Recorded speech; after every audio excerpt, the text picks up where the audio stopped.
Well, as we mentioned earlier, the U.S. hit a major milestone in the fight against the coronavirus. President Biden finally reached his vaccination goal for the country about 1 month behind schedule. Hello, today I present to you an extremely attractive application for music lovers. It's completely free. You can listen to music online or download unlimited music to use whenever you don't have internet. The powerful search function helps you find anything you want. Trust me. It's hard not to find what you're looking for because the search function is really powerful. Application download link is attached in the description of the video. I'm pretty sure you'll like it. Thanks. But right now, there are more than 70% of American adults that are at least partially vaccinated. But the fight against COVID-19 is far from over. The country is seeing an average of 72,000 new cases each day. That's higher than last summer's major surge.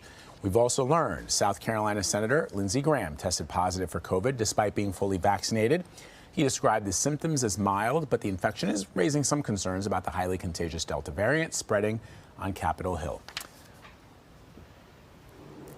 All right, so let's bring in the founder of Gramercy Pediatrics in New York City, Dr. Dyan Hes, to discuss this and other issues related to the COVID pandemic. Doctor, thanks for joining us. I want to talk about this whole business of breakthrough infections. President Biden said, you know, he's a little wary. The administration is a little sort of annoyed with the media coverage of what is essentially a very rare occurrence, breakthrough infections, like the one with Lindsey Graham.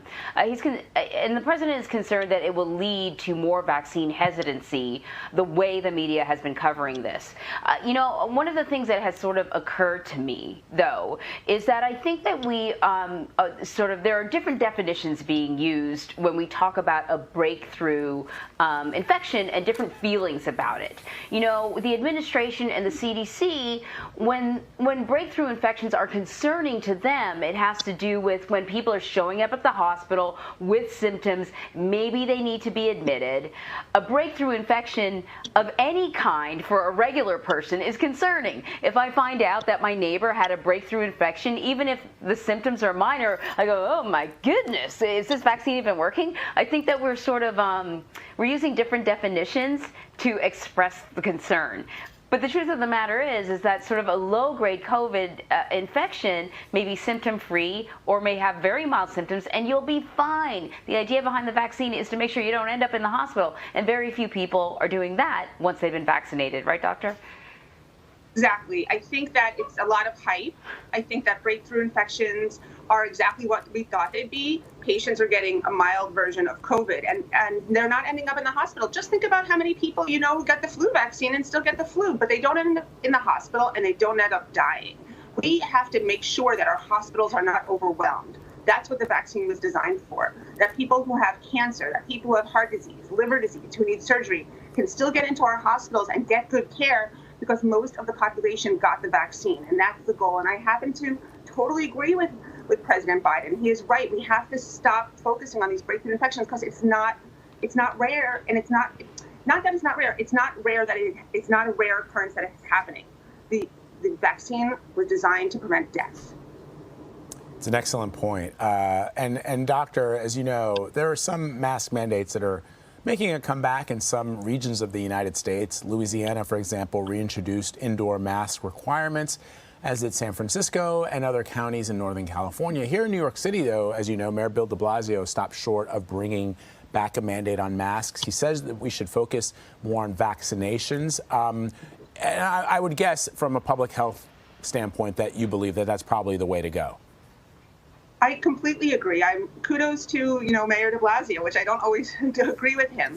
I feel that, you know, encouraging the masks over and over again is just giving justification to the people who are not getting vaccinated, saying, look, you can wear your mask if you don't want to have it. The truth is, and this is what I really truly believe, most people who are not wearing masks are the same people who are not getting vaccinated. I think there's just two camps. And I feel that, you know, by saying we're going to give mask mandates, we're just saying, okay, you can remain unvaccinated because I care more about your health than you do, and I'm going to wear a mask to protect you. And that's not really how it should be. They should take responsibility for their own health. And I really do feel that all of the people, you know, in the United States who are vaccinated are getting this kind of punishment to wear the mask again for people who really want to play Russian roulette with their lives. So, as you know, school year is right around the corner. There's a recent Gallup poll that found that the majority of American adults are in favor of mask mandates for unvaccinated students and teachers. What's your take on masks in schools?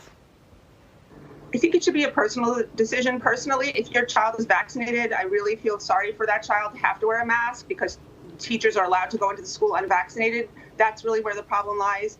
We saw last year during the peak of the pandemic, the schools that were open, the pandemic was driven by teachers who were not vaccinated, not by students who were unvaccinated. The teachers should have to be vaccinated to teach. You chose to take care of children. That is your job. You should be vaccinated. If you don't want to be vaccinated, you should have to wear a mask and you should be subjected to testing. And I actually think you should pay for your testing. I don't think I should pay for your testing. But, things don't always work out the way I want it to, and I really want kids back in school. So if your school says you have to wear a mask to be back in school, you have to wear a mask to be back in school. It's better to be back in school masked than not to be in school at all. But there are many repercussions of wearing masks, and we've discussed this before. It is hard to learn. It is hard to speak. In the younger children, and a lot of children, they're wet all the time. They get other infections wearing a mask.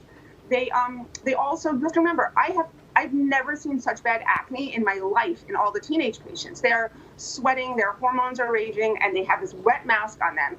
And then they're so not only are they socially isolated, they haven't been with their friends, now they have this raging acne that you've never seen the likes of before. There's a lot of other repercussions. And those teenagers most of them, at least in my patients, have been vaccinated. And now they have to wear a mask because their teacher doesn't want to take the vaccine. Let's talk about what's going on in Israel, Dr. Hes. Health officials there are now giving a booster shot to people over the age of 60, and there's reportedly a really high demand for a third dose of the Pfizer vaccine. So explain what the benefit of a booster is and when might they offer it here in the United States? And would that be effective in, I think, like, if you're not a doctor, you think, well, three's better than two if you've gotten the Pfizer vaccine, right? So you're like, I'm actually adding an extra dose of protection. Is that really how it works?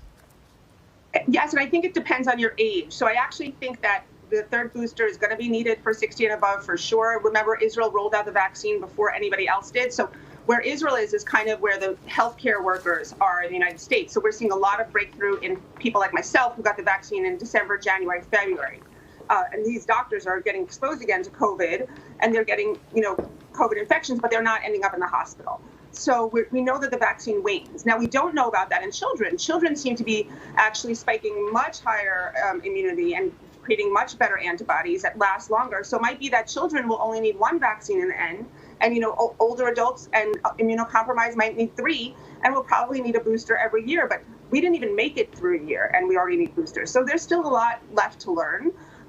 But we know that the vaccine didn't harm anyone, and we did well with two. So if I can get a third, give me that third. It might also be that if you had COVID infection and got the vaccination, you might have much, much higher antibodies and never need to get a booster again. There's just too many variables we don't know about yet. All right, Dr. Dyan Hes, always great to talk to you. Thank you very much. Thank you.